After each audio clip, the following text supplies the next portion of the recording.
আনন্দ সংবাদ, গাড়ির সংবাদ, আনন্দ সংবাদ। আপনার বাড়ির পাশে খুলে গেছে প্রকাশ মোটরস, যেখানে আপনি পাবেন ব্যাটারি চালিত ইলেকট্রিক স্কুটার খুব কম দামে এবং সঙ্গে রয়েছে ফাইন্যান্সের সুবিধা। প্রতি গাড়ি কেনাকাটার উপর থাকছে আকর্ষণীয় উপহার এবং 2000 টাকা থেকে 3000 টাকা স্পট ক্যাশব্যাক। অফারটা চলবে দুর্গাপুজো থেকে ধনতেরাস অবধি, তাই দেরি না করে আজই আসুন প্রকাশ মোটরসে। আমাদের ফোন নাম্বার 8910311507। আমাদের ঠিকানা মেলাতলা, পেট্রোল পাম্পের উল্টো দিকে, পান্ডুয়া, হুগলি। হুগলিতে গণেশ পূজা মঞ্চে অস্বস্তি, নিখোঁজ যুবকের পরিবারকে দেখা করতে দিল না নিরাপত্তা। Hooghly Bansberia jute mill colony এলাকায় আজাদ হিন্দ বালক সংঘের আয়োজিত গণেশ পূজার উদ্বোধন করলেন কেন্দ্রীয় শিক্ষার প্রতিমন্ত্রী সুকান্ত মজুমদার। রবিবার সন্ধ্যায় তিনি পূজামণ্ডপে উপস্থিত হয়ে আরতি করেন ও গরিব মানুষের হাতে বস্ত্র বিতরণ করেন। বক্তব্যে তিনি হিন্দু ঐক্যের ডাক দেন এবং দাবি করেন, সনাতন ধর্মকে শেষ করার চেষ্টা কখনো সফল হবে না। কিন্তু অনুষ্ঠানের মাঝেই নাটকীয় পরিস্থিতি তৈরি হয়। 18 আগস্ট থেকে নিখোঁজ যুবক লক্ষণ চৌধুরীর পরিবার মঞ্চের সামনে এসে মন্ত্রীর সঙ্গে দেখা করতে চাইলে নিরাপত্তারক্ষীরা তাঁদের আটকায়। অভিযোগ, যুবকের বাবা মন্ত্রীর গাড়ির সামনে শুয়ে পড়েন। মা ও বোন কেঁদে অনুরোধ করলেও শেষমেশ মন্ত্রীর সঙ্গে তাঁদের আর কথা হয়নি। ঘটনার পর সাংবাদিকদের প্রশ্ন এড়িয়ে যান সুকান্ত মজুমদার। ক্ষোভে ফেটে পড়ে নিখোঁজ যুবকের পরিবার। তাদের অভিযোগ, আমরা শুধু ছেলেকে খুঁজে পেতে সাহায্য চাইছিলাম, কিন্তু সুযোগ দেওয়া হল না। রাজনৈতিক মহলে প্রশ্ন উঠছে, জনসাধারণের দুঃখাভিযোগ কি সত্যিই রাজনৈতিক মঞ্চে গুরুত্ব পাচ্ছে?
বললেন অভিযোগ আছে উনের। ওইটা একটা আক্তার আলী বলে একটা মার্ডার হয়েছিল ঝুলনিয়া মোড়ে। ওই দাদা ওর মধ্যে মানে ছিল না, ঠিক আছে, ও ওখানে ঘুমাচ্ছিল বৌদ্ধ অফিসে। ওখানে দাদা বললো কি একটা মার্ডার হয়েছে, তাহলে তুই এ কর, মানে তুই গিয়ে হয়ে যায়, সিলিন্ডার হয়ে যায়, তুই গিয়ে, ঠিক আছে, আমি 1 মাসে তোকে ছাড়িয়ে নেবো। কিন্তু 9 বছর হয়ে গেল, ছাড়ালো না, আমরা ছাড়ালাম।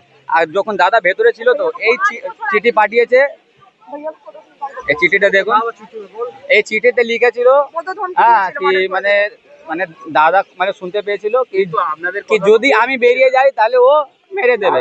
এই দাদা লিখে পাঠিয়েছে, ঠিক আছে। আপনার তো কথা তো কেউই শুনছে না, বিজেপি নেতাও শুনলো না। হ্যাঁ, আমরা এখন এসেছিলাম কথা বলতে, ঠিক আছে।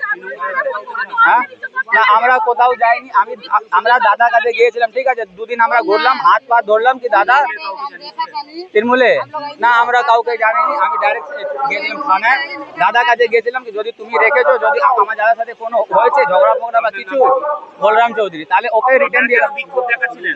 কোথায় আপনার বিরুদ্ধে আপনার সুকান্ত মজুমদারকে আটকাচ্ছিলেন কেন? আটকাচ্ছিলাম কেন? কথা বলছিলাম স্যার, আমরা দেখো স্যার, আমরা কথা বলছিলাম 1 মিনিট, কিন্তু মানে পুলিশ প্রশাসন আমাদেরকে কথা বলতে দিচ্ছিল না।